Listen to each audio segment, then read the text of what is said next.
అంటే కూటమి ప్రభుత్వానికి బాధ్యత లేదా? మీ ఇంట్లో చిన్నపిల్లలు లేరా, చంటి పిల్లలు లేరా? మీరు పిల్లల్ని కన్నారు కదా, మీకు కూడా మనవలు ఉన్నారు కదా. ఏంటండి ఈ అన్యాయం ఏంటండి?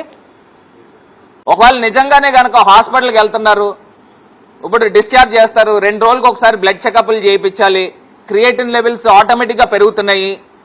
మరి వీళ్ళకి మళ్ళీ తీసుకుని వచ్చి ఏదైనా ఆపరేషన్ కానీ లేకపోతే మళ్ళీ ఏదైనా హాస్పిటల్లో కనుక అడ్మిట్ చేస్తే కనీస పక్షాన్ని రోజుకి 50-60 వేలు ఖర్చు అవుతుంది. ఎవరు పెట్టుకుంటారని అడుగుతున్నా. నిజంగా ప్రభుత్వం ఈ పాటికి భరోసా తీసుకుని అసలు ఎందుకు జరిగింది, కల్తీపాలు ఘటన ఎందుకు జరిగింది, దాన్ని ఎవరు చేశారు, దానికి పూర్తి విచారణ ఇప్పుడు దాకా జరపలా? ఎవరిని బాధ్యులు చేసి ఎవరిని అరెస్టులు చేశారు? అసలు నాకు తెలిసి భారతదేశ చరిత్రలో పాలు తాగి చనిపోయిన పరిస్థితుల్లో కేవలం రాజమండ్రిలోనూ నాకు తెలిసి ఇప్పుడు దాకా నేను ఎక్కడ కూడా చూడలే. మొత్తం భారతదేశ వ్యాప్తంగా రోజుకి కొన్ని కోట్ల లీటర్లు ఖర్చు అవుతుంది, కొన్ని కోట్ల లీటర్లు ప్రజలు సేవిస్తారు, అది న్యూట్రిషియస్ ఫుడ్ అని భావిస్తారు. అలాంటిది పాలు తాగి చనిపోయిన పరిస్థితులు కేవలం రాజమండ్రిలోనే ఈ ఘటన జరిగింది. అందులోనూ చంద్రబాబు నాయుడు గారి ప్రభుత్వంలో ఈ ఘటన జరిగింది. దానికి సంబంధించి బాధ్యత తీసుకోకపోగా పైపెచ్చు ఈ కుటుంబాలు, మధ్యతరగతి కుటుంబాలు 3 లక్షలు 4 లక్షల రూపాయలు వాళ్ళ అప్పు సొప్పు చేసి వాళ్ళ పిల్లల్ని కాపాడుకునే పరిస్థితులు ఇవాళ కనబడతా ఉంది. నిజంగా పాప ఫోటో చూడండి, చంటి పాప అండి. ఇలా ఉండే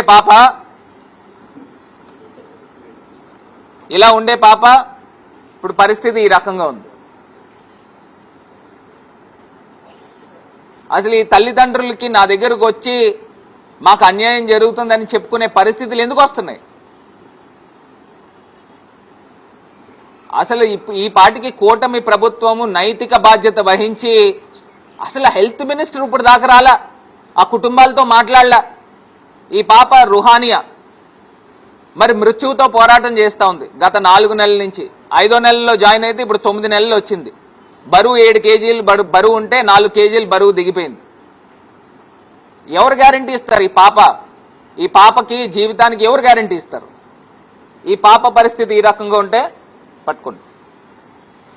ఇంకొకటి, ఈ బాబు రిత్విక్ అనే బాబు ఈ రకంగా హాస్పిటల్లో ఉండేవాడు, ఇప్పుడు డిశ్చార్జ్ అయ్యి ఈ పరిస్థితుల్లో ఉన్నాడు, నడవలేకపోతా ఉన్నాడు. మరి అదేవిధంగా క్రియేటిన్ లెవెల్స్ కూడా పెరుగుతూ ఉన్నాయి.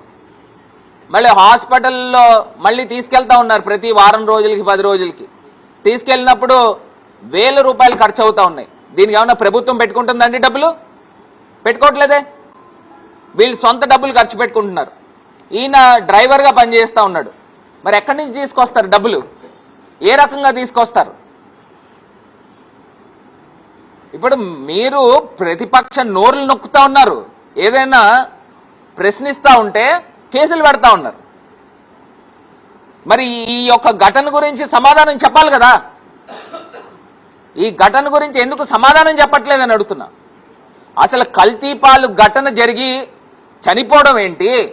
కల్తీపాలు తాగి పాపం పాలు తాగి మృత్యువుతో పోరాటం చేయడం ఏంటి చిన్నారులు?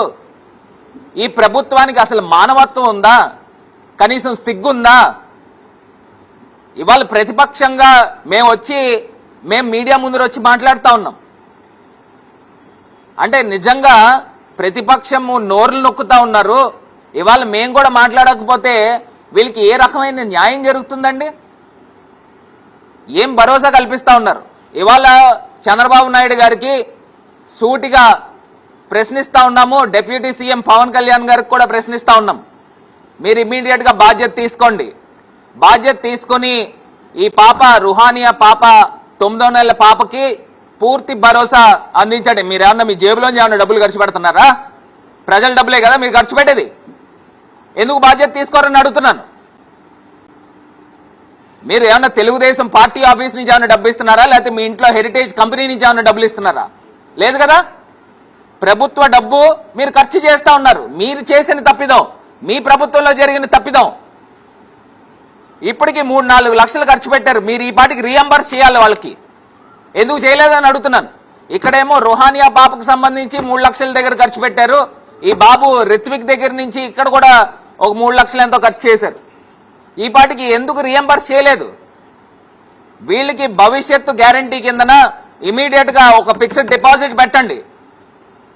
ఈ బాబు రిత్విక్ బాబుకి రుహానియా పాపకి వీళ్ళిద్దరికీ కూడా ఒక ఫిక్స్డ్ డిపాజిట్ వేయండి ప్రభుత్వం తరపున. అసలు ఈ పాటికి మీరు చేసిన తప్పిదానికి హెల్త్ మినిస్టర్ వచ్చి విజిట్ చేసి వీళ్ళకి భరోసా కల్పించాలి. హెల్త్ మినిస్టర్ రాడు, ముఖ్యమంత్రి రాడు, ఉప ముఖ్యమంత్రి రాడు, యాక్టింగ్ సీఎం నారా లోకేష్ రాడు. ఎవరు వస్తారండి? అసలు ఏంటంటే వీళ్ళకి ఇంకా 5 సంవత్సరాలు అధికారం ఉంది, ఇంకా 3 సంవత్సరాలు ఇంకా మేము పాడిందే పాట ఆడిందే ఆట కింద ఉంది. ఇవాళ ప్రతిపక్ష నోర్లు నొక్కినా ప్రజల పక్షాన పోరాటం చేస్తాం. ఇది సీరియస్ గా పెద్ద ఎత్తున ఉద్యమం తీసుకెళ్తాం. అవసరమైతే ప్రతిపక్ష నాయకుడు మాజీ ముఖ్యమంత్రి జగన్మోహన్ రెడ్డి గారి దగ్గరకు కూడా తీసుకెళ్తాం. తీసుకుని ఆయన దృష్టిలో పెట్టిస్తాం. ఈ ప్రభుత్వం మెడలు వంచి ఈ పిల్లలకి న్యాయం జరిగేదాకా మేము పోరాటం చేస్తామని ఈ సందర్భంగా తెలియపరుస్తా ఉన్నా. ఒక్కసారి మీరు మాట్లాడండి. ఇక్కడ కూర్చుంటారా? సెంటర్కి రప్పింది పర్లేదు, కూర్చోండి అమ్మా, కూర్చోండి మాట చెప్పండి. అందరికీ నమస్కారం అండి. గట్టిగా మాట్లాడండి.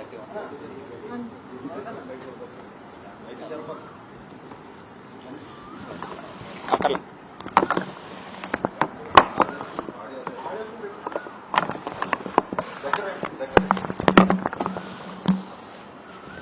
గట్టిగా చెప్పండి. రా హలో,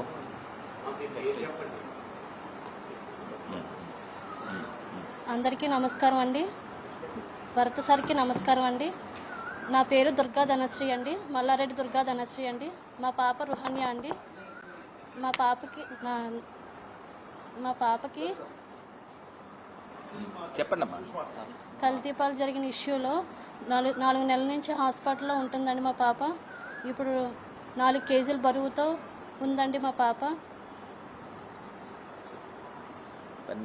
చెప్పమ్మా, ఏం జరుగుతుంది అసలు అక్కడ హాస్పిటల్లో? ఏం చెప్తున్నారు? హాస్పిటల్లో వాళ్ళు గవర్నమెంట్ నుంచి ఫండ్స్ రావట్లేదని డిశ్చార్జ్ చేసేయమంటున్నారండి. రేపు మార్నింగ్ వరకు టైం ఇచ్చారండి. తర్వాత తీసుకెళ్ళకపోతే రేపటి నుంచి బిల్లు పే చేయండి అని చెప్పారండి. మీరు కలెక్టర్ గారి దగ్గరికి వెళ్ళారా? ఎమ్మెల్యే గారి దగ్గరికి వెళ్ళాము సార్. ఎమ్మెల్యే గారి దగ్గరికి వెళ్ళాం సార్. ఎమ్మెల్యే గారి దగ్గరికి వెళ్ళినా సార్ ఏం మాట్లాడలేదండి. దాని గురించి మాకేమి ఇన్ఫర్మేషన్ చెప్పలేదండి. తర్వాత మాకు ఎమ్మెల్యే దగ్గరికి వెళ్ళారండి? ఆదిరెడ్డి వాసు గారి దగ్గరికి వెళ్ళాం సార్. వెళ్తే ఆయన దగ్గర కాకుండా కలెక్టర్ హ్యాండిల్ చేస్తున్నారని చెప్పారు సార్. మా పాపకి ఇంకా పొటాషియం లెవెల్స్ హైగానే ఉన్నాయండి. గవర్నమెంట్ వాళ్ళకి ఇది హాస్పిటల్ వాళ్ళకి ఇన్ని రోజులు ఎన్ని చేస్తున్నారు? 3 months నుండి ట్రీట్మెంట్ చేస్తున్నారా? 1 week చేయాల్సిన ట్రీట్మెంట్ మీరు మనీ కోసం ఉంచుకుంటున్నారా అని హాస్పిటల్ వాళ్ళకి ప్రెజర్ పెట్టి డిశ్చార్జ్ అని చెప్పేస్తున్నారు. ఇప్పటికప్పుడు ఈరోజు ఆఫ్టర్నూన్ డిశ్చార్జ్ అని చెప్పారండి. మేము అప్పటికప్పుడు డిశ్చార్జ్ చేసుకుని ఎలా వెళ్ళిపోవాలి? పాప ఇంకా స్టిల్ ట్రీట్మెంట్లోనే ఉంది. హై ప్రోటీన్ ఉన్నాయి, కేబైన్ మెడిసిన్ యూజ్ చేస్తున్నాం. ఒక డిశ్చార్జ్ అనేది రికవర్ అయ్యాక వెళ్ళాలి. పాప ట్రీట్మెంట్ బేస్నే ఉంది. ఇంకా లాస్ట్ వీక్ ఈ వీక్ ఇంకా హై అయ్యాయి వాల్యూస్. వాళ్ళు లాస్ట్ వీకే డిశ్చార్జ్ అన్నారు. ఇంకా మేము ఆ కాలు ఈ కాలు పట్టుకుని ఏదోలాగా హాస్పిటల్ వాళ్ళు రిక్వెస్ట్ చేసుకుంటే హాస్పిటల్ వాళ్ళు ఓకే చేశారు. మాకు గవర్నమెంట్ ప్రెజర్ ఉందండి, అయినా కానీ మేము యాక్సెప్ట్ చేస్తున్నాం. కానీ హాస్పిటల్ వాళ్ళే దయవల్ల ఇంకొక వారం ఉన్నాం. అదేదో ఈ వారం ముందే అయిపోవాల్సింది. ఇప్పుడు మళ్ళీ డాక్టర్ సజెస్ట్ చేశారు ఎవ్రీ 3 daysకి బ్లడ్ శాంపుల్ తీయాలి. పాప వెయిట్ పెరగాలన్నారు. వెయిట్ పెరగాలంటే ప్రోటీన్ ఫుడ్ తినాలి. ఇక్కడ ఓన్లీ రైస్ని మిక్సీ బట్టి జావలాగా పట్టిస్తున్నాం మేము. ఏదైనా ప్రోటీన్ తింటే హై అయిపోతున్నాయి protein, potassium values, sodium values. లేదు అంటే ఒకరోజు పాప ఏమైనా వాంతి చేసేసుకొని ఆ ఒక్క పూట మెడిసిన్ ఏమైనా తగ్గిపోయినా కానీ వాల్యూ 5.6, 7కి వెళ్ళిపోతుంది. ఇప్పుడు కూడా 5.2 ఉంది పొటాషియం అనేది. యూరియా అనేది 70 ఉంది. మేము జాయిన్ చేసినప్పుడు 90, 70 ఉంది ఇప్పుడు. ఇంకా వాళ్ళు ఏమంటున్నారు 3 months ట్రీట్మెంట్ ఎందుకు, మీరు గవర్నమెంట్ మనీ కోసం యూజ్ చేస్తున్నారా అన్నట్లు మాట్లాడుతున్నారు. హాస్పిటల్ వాళ్ళు మాత్రం సపోర్ట్తోనే ఫస్ట్ 3 రోజులు 3-4 ముచ్చటాలు ఉన్నట్టు ఫస్ట్ 3 రోజులు వచ్చేసారు అందరూ, ఎవరు రాసిన వాళ్ళు. ఆ తర్వాత ఎవడో పట్టించుకోలేదు, ఏమీ చేయలేదు. అయినా కానీ హాస్పిటల్ వాళ్ళు మాకు ట్రీట్మెంట్ చేస్తూనే ఉన్నారు. మా దగ్గర ఏం అమౌంట్ అడగలేదు. బ్లడ్ శాంపిల్కి ఇట్లా కావాల్సిన మేము ఓన్గా పే చేసుకున్నాం. ఆ ప్రీవియస్ హాస్పిటల్వి ఆ బిల్స్ పట్టుకెళ్ళారు. ఆ బిల్స్ ఒకసారి కాదు 2 సార్లు పట్టుకెళ్ళారు. మళ్ళీ ఎంతండి అది? అవి 2 లక్షలు సార్. తర్వాత ఇక్కడ ఒక 2 lakhs అయ్యాయి. తర్వాత 2 lakhs మేము అడిగితే మీరు ఇంకా ఉన్నారు హాస్పిటల్లో అంటున్నారు గవర్నమెంట్ వాళ్ళని అడిగితే. ఇప్పుడు దాకా మీరు ఎంత ఖర్చు పెట్టారు బిల్స్? ఇప్పుడు 4 lakhs అయినాయి సార్. మాకు 4 లక్షలు అయింది. ఇప్పుడు దాకా ₹1 కూడా ప్రభుత్వం నుంచి రాలేదు సార్. మాకు వారానికి 3 రోజులు ఉన్నాయి సార్. ఒరిజినల్ బిల్స్ పట్టుకెళ్ళిపోయారు సార్ ఆల్రెడీ మా దగ్గర ఉండి. ఒక జిరాక్స్ సెట్ ఉంది సార్. తమ్ముడు రండి, మీరు మాట్లాడతారా? ఎక్కడికి వచ్చేసండి, ఇలా వచ్చి పక్కన దా. అందరికీ నమస్కారం అండి. రోహనయ్య పాప వాళ్ళ బాబాయ్నండి. మా పాపని 4 నెలల నుంచి కూడా అదే బెడ్ మీద చూస్తున్నామండి. 7 కేజీల పాప 4 కేజీలు అయింది. పుట్టినప్పుడు 2 కేజీల 800 కేజీలు ఉందండి. అలాంటి పాప మళ్ళీ అదే పొజిషన్కి వచ్చింది. ఆ పాప ఇప్పటికి కూడా ఇలా మెడ ఇలా వాల్చలేకపోతుందండి. ఇలాగే ఎత్తుకోవాల్సింది. ఫీడింగ్ కూడా మొత్తం నీళ్ళలాగా చేసి ఇవ్వాల్సి వస్తుంది. ఇప్పుడు ఈ క్షణాన్ని మిమ్మల్ని డిశ్చార్జ్ వెళ్ళిపోమంటున్నారు. మీ ఏడకెళ్ళి అలాంటి పిల్లల్ని తీసుకుని ఏడకి వెళ్ళాలండి. ట్రీట్మెంట్ జరిగిన పిల్లని అయితే రికవరీ అయింది, సర్లేని తీసుకుని వెళ్ళొచ్చు. వారానికో 10 రోజులకో టెస్టులకు రావచ్చు. 3 రోజులకి టెస్టులు చేయించుకోవాలి. 3 రోజుల కంటే రోజుకి వచ్చి మనకు ఒక్క విజిట్కి వచ్చి 10,000 15,000 అయింది. నెలకు వచ్చేసరికి మాకు 50,000 60,000 ఖర్చు అవుతుంది. ఒకవేళ 60,000 ఖర్చు అయినా కానీ గవర్నమెంట్ పట్టిస్తుందంటే అది లేదు. 4 లక్షలు అయిన ఖర్చులు ఇస్తుందంటే అది ఇవ్వట్లేదు. ఇప్పటి వరకు హాస్పిటల్కే బిల్లు ఇవ్వలేదు. ఇక మమ్మల్ని ఎవరు పట్టించుకుంటారు? ఇష్యూ జరిగి రైజ్ అయిన తర్వాత ఫస్ట్ రోజు వచ్చారు, 2వ రోజు వచ్చారు. మళ్ళీ ఇప్పటి వరకు ఎమ్మెల్యే కానీ కలెక్టర్ కానీ గవర్నమెంట్ అఫీషియల్స్ కానీ ఒక్కరు కూడా మా మొహాన్ని కూడా చూడాల. అసలు 4 నెలల నుంచి మీ జాబులు మానేసి ఉద్యోగాలు మానేసి ఒక్క పని చేయకుండా హాస్పిటల్లోనే ఉంటున్నాం. అసలు ఎట్లా ఉన్నారు చూడాలి కదా. వచ్చి 4 నెలల నుంచి 4 లక్షలు పెట్టి 4 ఇన్కమ్ లేకుండా మా బతుకులు ఎంత అండి? రోజుకి నెలకు వచ్చేసి 20,000 సంపాదించుకున్నాం. అలాంటి వాళ్ళం రోజుకి ఒక విజిట్కి 3 రోజుల్లో ఒక బ్లడ్ టెస్టులు చేయించి మెడిసిన్ 50,000 కట్టాలంటే మేము ఎలా కట్టుకుంటాం? గవర్నమెంట్ మా బాధ్యత మొత్తం ఇదే. అప్పుడు వచ్చినప్పుడేమో ఎయిర్ లిఫ్టింగ్ చేసి మీ పిల్లల్ని దేశంలో ఎక్కడికైనా విదేశాలకైనా తీసుకెళ్లి వైద్యం చేస్తామన్నారు. ఈ రోజు పాపకి ఇంత పరిస్థితి, ఇంత క్షీణించినా ఆరోగ్యం ఒక్కరు వచ్చి పట్టించుకోవట్లేదు. ఎమ్మెల్యే దగ్గరికి వెళ్తే కలెక్టర్ అంటారు, కలెక్టర్ అంటే ఎమ్మెల్యే అంటారు. మీ ఎవరిని అడగాలి? ఏదో టెన్నిస్ బాల్ అటు కొట్టింది ఇటు కొట్టింది అని మధ్యలోనే పడుతున్నాం కానీ మమ్మల్ని ఆదుకునేవాడు లేడు. ఇప్పటికైనా మేము ఎందుకు వచ్చామంటే పాపను డిశ్చార్జ్ చేయాలి. రేపటి నుంచి మీ ఓన్ మనీ కట్టుకోవాలి. రోజుకి 15,000 20,000 అయింది కార్పొరేట్ హాస్పిటల్లో. ఆ అమౌంట్ అంతా ఎవరు ఇస్తారు? గవర్నమెంట్ నుంచి ఏమైనా ఉందా అంటే మా సంబంధం లేదు, చేతులు ఎత్తేసారు. ఒక రిపోర్టు కూడా గవర్నమెంట్ దగ్గర లేదు పాపకు సంబంధించి. ఈ రోజు ఉన్న వాల్యూలు, బ్లడ్ టెస్ట్ వాల్యూలు ఎంత ఉన్నాయో చెప్పాలంటే కూడా వాళ్ళకి తెలియదు. అంత దౌర్భాగ్యమైన స్థితిలో గవర్నమెంట్ ఉందని మేము చెప్పుకోగలం. ఎందుకంటే వచ్చిన రోజు మేము మొత్తం బాధ్యత మాదిరి మేము సంతోషపడ్డాం. అమ్మయ్య మా పిల్లలను బతికిచ్చారు, ఎక్కడికైనా దేశంలో ఏ గవర్నమెంట్ అంత స్పెషాలిటీ హాస్పిటల్ని తీసుకెళ్తున్నారు అని ఎలాగైనా మా చేతికి వస్తాను అనుకున్నాం. ఈరోజు ఆ గవర్నమెంట్ రెయిన్బో హాస్పిటల్ ఎంతో కష్టపడి 3 నెలలు ట్రీట్మెంట్ చేసి ఎంతో కొంత చేసేది. ఇప్పుడు ఈ రికవరీ స్టేజ్ నుంచి పిల్లలు జాగ్రత్తగా ఉండాలండి. దీన్నే వదిలేస్తే ఇంకా ఇన్ని రోజులు పాపను ప్రాణాలతో ఇచ్చిన దానికి కారణం ఏముంటుందండి? ఒక్క క్షణమైన ఆలోచించాలి గవర్నమెంట్ అనేది. వీడియో ఆన్ చేయండి, చూడండి పాప పరిస్థితి ఏ రకంగా ఉందో ఒక్కసారి. ప్రతిరోజు ఫిజియోథెరపీనా? అది ఆన్ చేయి పైన పెద్ద స్క్రీన్.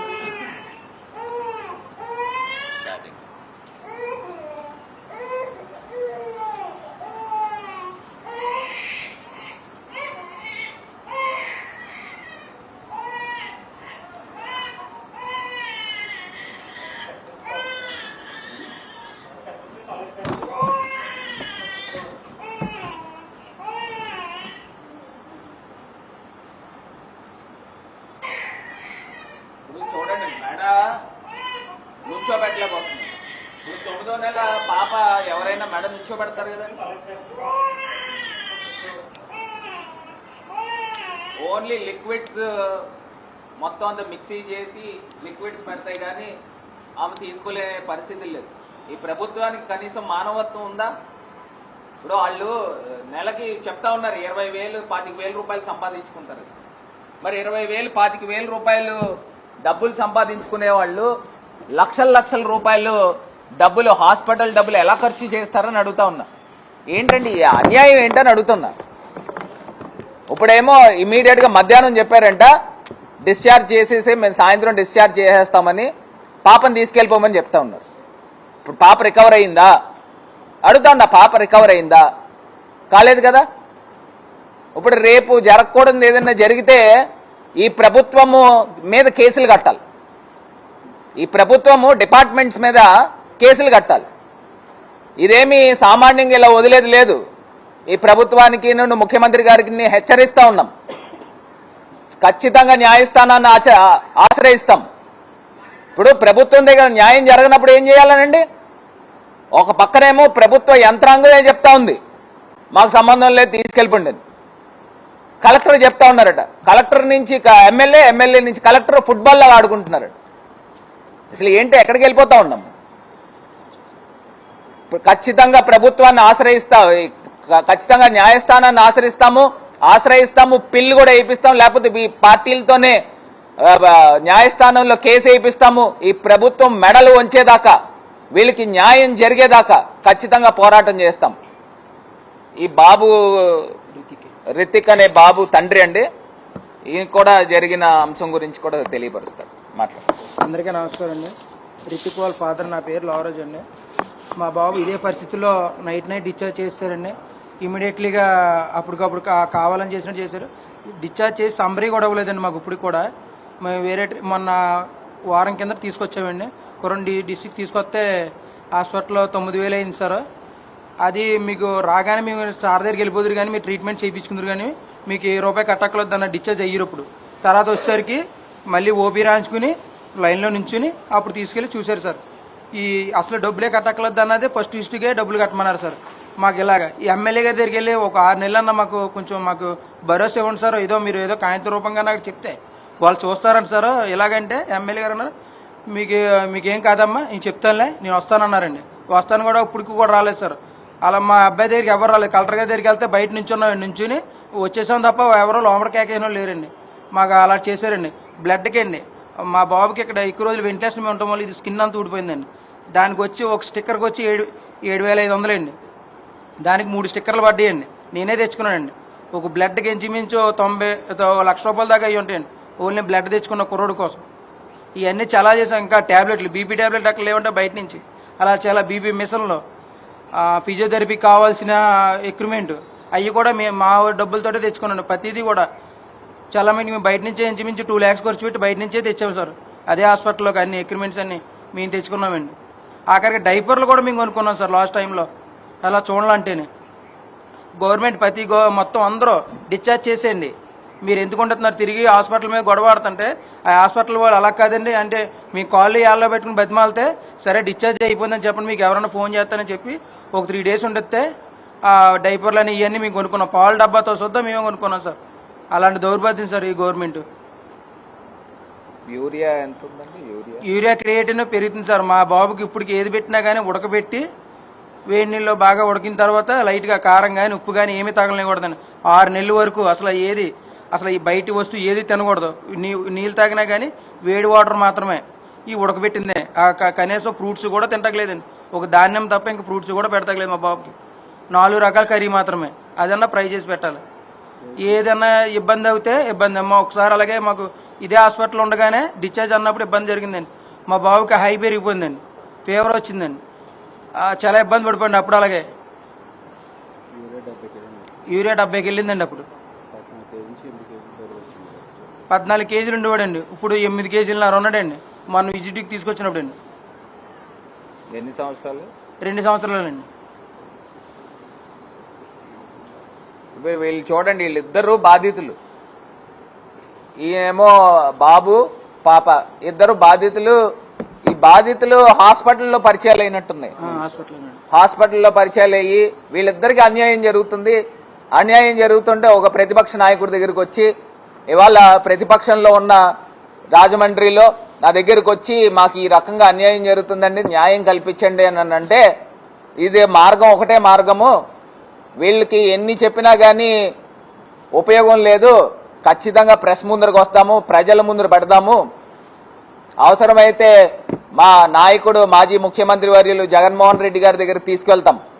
తీసుకువెళ్ళి వీళ్ళకి న్యాయం జరిగేదాకా, ఖచ్చితంగా ఈ ప్రభుత్వాన్ని మెడలు వంచేదాకా వీళ్ళకి న్యాయం జరిగేదాకా మా పోరాటం ఆగదని కూడా ఈ సందర్భంగా తెలియపరుస్తుంది. ఇప్పుడు అది కూడా నేను మాట్లాడతానండి. హాస్పిటల్లో ఇప్పుడు మీకు న్యాయం జరిగేదాకా ఖచ్చితంగా మేము పోరాటం చేస్తాం, మేము నుంచుని ఉంటాం, మీ తరపున నుంచుని ఉంటాం. హాస్పిటల్ యాజమాన్యంతో కూడా మాట్లాడతాము, అవసరమైతే కలెక్టర్ గారితో మాట్లాడతాము. మీకు జగనన్న దగ్గరికి కూడా తీసుకెళ్లే కార్యక్రమం కూడా నేను సార్ని అడుగుతాను. ఖచ్చితంగా మిమ్మల్ని కల్పించే కార్యక్రమం చేస్తాము. న్యాయ పోరాటం కూడా చేద్దాము. ఈ ప్రభుత్వం ఎందుకు చేయరు అనేది కూడా చూద్దాం.